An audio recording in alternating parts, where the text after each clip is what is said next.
Assalamualaikum warahmatullahi wabarakatuh. Perkenalkan, nama saya Nuryanti. Saya mahasiswa Teknologi Pembelajaran di Universitas Tanjung Pura. Pada kesempatan ini saya akan mempresentasikan tentang data dengan uji Pirate t-test. Oke.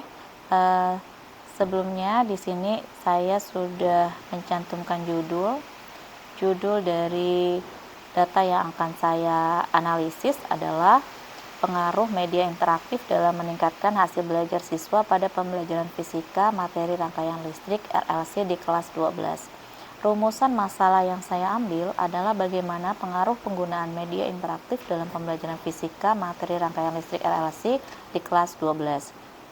Hipotesis yang digunakan itu ada dua, yaitu H0, yaitu tidak ada pengaruh penggunaan media interaktif dalam pembelajaran fisika materi rangkaian listrik RLC di kelas 12, dan H alternatif, yaitu terdapat pengaruh penggunaan media interaktif dalam pembelajaran fisika materi rangkaian listrik RLC di kelas 12. Oke. Jenis eksperimen yang saya gunakan itu adalah pre-eksperimen, yaitu menggunakan jenis one group pretest post-test design. Kemudian kita akan lanjut kepada datanya. Kita lihat data di SPSS-nya. Di sini ada dua data, pretest dan post-test pada satu kelas atau satu sampel. Oke, kita akan uji dua data ini, kita uji normalitasnya, yaitu dengan mengklik analyze, kemudian deskriptif statistik, kemudian klik export, kemudian kita masukkan nilai pretest, kemudian lanjut nilai post-test, kita klik plots, kemudian kita centang normality plot y-testnya, continue, oke. Kita tunggu. Nah, di sini sudah muncul beberapa tabel. Kita lihat yang pertama ada deskriptif. Pada tabel deskriptif ini kita akan melihat keseluruhan dari data. Yang pertama ada data pretest dengan nilai min, nilai rata-rata dari pretestnya itu adalah 67,14, sedangkan nilai min post-testnya itu adalah 78,57. Ada perbedaan ya antara nilai rata-rata pretest dan nilai rata-rata post-test. Kemudian kita akan lanjut nilai test of normality-nya. Data yang saya gunakan itu berjumlah 35 siswa. Karena data di bawah 50, maka kita akan membaca pada tabel Shapiro-Wilk-nya. Kita lihat nilai signifikansi. Untuk nilai pretest itu signifikansinya 0,067, nilainya di atas atau lebih besar dari 0,05. Kemudian nilai post-testnya itu adalah 0,212. Oke, kita lihat karena pada uji normalitas ini kita menggunakan tabel Shapiro-Wilk dan nilai signifikansinya itu lebih besar dari 0,05, yaitu maka data ini dianggap normal, sehingga kita akan melanjutkan pada uji Pirate sample t-test. Oke, di sini kita close dulu. Kita akan melakukan uji Pirate sample t-test, yaitu dengan mengklik analyze, kemudian compare min, kemudian lanjut di sini ada Pirate sample t-test. Oke, kita masukkan pretestnya pada variabel 1, post-testnya pada variabel 2. Kita klik OK. Nah, di sini sudah muncul ya data ini. Kita lihat di sini ya. Saya sudah ada. Kita lihat di Word-nya. Oke. Pada uji Pirate sample t-test ini kita akan melihat signifikan to-tailored-nya 0,000. Berdasarkan hasil uji Pirate sample t-test di atas, diketahui bahwa nilai to-tailored adalah 0,00, artinya nilainya kurang dari 0,05. Pada pretest nilai minnya itu adalah 67,14 sesuai dengan data yang dihasilkan tadi. Kemudian dan post-testnya itu nilai rata-ratanya 78,57. Jadi kelas media interaktifnya itu di sini terlihat bahwa dari data ini maka H0 itu ditolak dan HA-nya diterima. Artinya bahwa ada perbedaan signifikan antara hasil belajar pretest dengan post-test pada kelas dengan media interaktif. Kesimpulan dari hasil ini adalah adanya pengaruh yang sangat signifikan dalam penggunaan media interaktif dalam pembelajaran fisika pada materi rangkaian listrik LLC dalam meningkatkan hasil belajar siswa kelas 12. Oke, setelah kita pengujian menggunakan pirate sample t-test, maka kita akan mencari nilai n-gain score-nya dengan cara kita klik transform, kemudian tapi sebelum ke sini kita akan lihat rumus dari n-gain. Nah, ini adalah rumus dari n-gain itu adalah skor post-test dikurangi skor pretest dibagi skor maksimum dikurangi skor pretest. Oke, kita masuk ke data SPSS tadi, kita mencari n-gain score-nya dengan cara transform, kemudian compute variabel, kemudian kita akan mencari nilai skor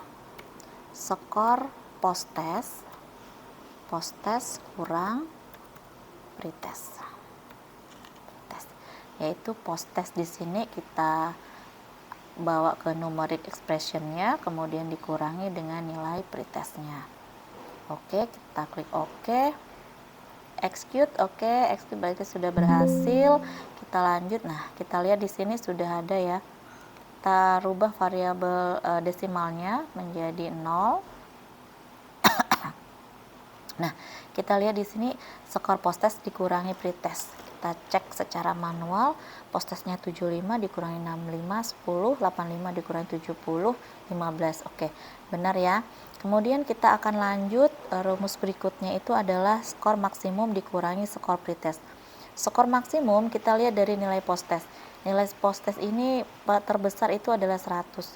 Maka kita lanjut ke transform, kemudian compute, kita di sini kita ganti nilai maksimum kurang pretest. Oke, yang di sini kita hapus.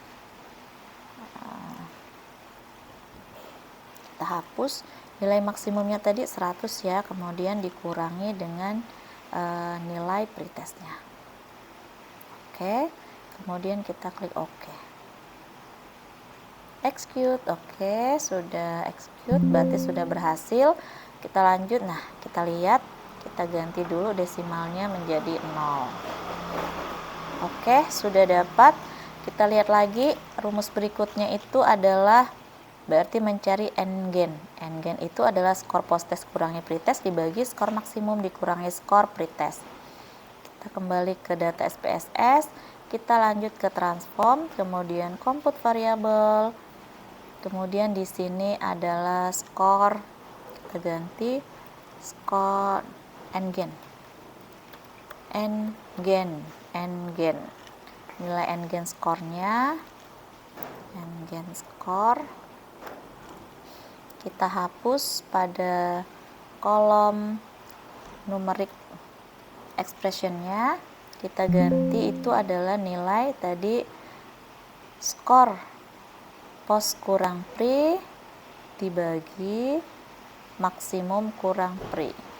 Oke, kita klik OK, execute, sudah berhasil. Kita lihat, nah di sini sudah terbaca ya nilai n-gain score-nya. Kemudian kita akan mencari persentase dari n-gain score-nya. Transform, compute variabel, kemudian n-gain score persentase. Itu di sini kita hapus. Kemudian kita masukkan n-gain score dikali 100. N-gain score dikali 100. Oke, execute. Oke, sudah berhasil. Kita lihat. Nah, di sini sudah nampak ya nilai persentase dari n-gain score. Oke, selanjutnya kita akan mendeskripsikan ya. Nah, dengan cara deskriptif statistik, kemudian deskriptif, kita akan mendeskriptifkan antara n-gain score dengan n-gain score persentasenya. Oke, Oke, kita klik oke. Nah, di sini sudah terlihat bahwa kita copy dulu di sini. Nah, ini kita hapus aja. Kita hapus, kita ganti yang terbaru.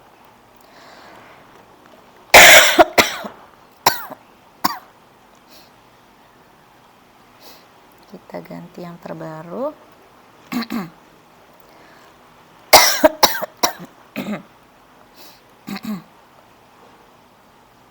Oke, pada tabel ini terlihat ya bahwa berdasarkan dari nilai N-gain score dapat dihasilkan bahwa nilai N-gain score-nya itu adalah 0,36. 3605, maka nilai N-gain masuk dalam kategori sedang. Nih ya, kita lihat di sini. Nah, tadi nilai kita 0,36. Rentang 0,36 sampai 0,7 ini adalah interpretasinya atau kategorinya sedang. Ya. Jadi di sini masuk dalam kategori sedang. Jika dilihat dalam bentuk N-gain persennya, maka nilainya menjadi 36,005%. Artinya, penggunaan media interaktif dalam pembelajaran fisika pada materi rangkaian listrik RLC memiliki efektivitas sebesar 36,05%.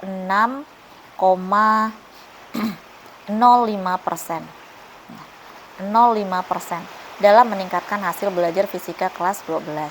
Dapat disimpulkan dari data ini bahwa efektivitas penggunaan media interaktif pada materi rangkaian LSI berpengaruh dalam peningkatan hasil belajar fisika siswa kelas 12 dengan tingkat efektivitasnya yaitu sedang. Demikianlah presentasi dari saya, semoga bermanfaat. Wassalamualaikum warahmatullahi wabarakatuh.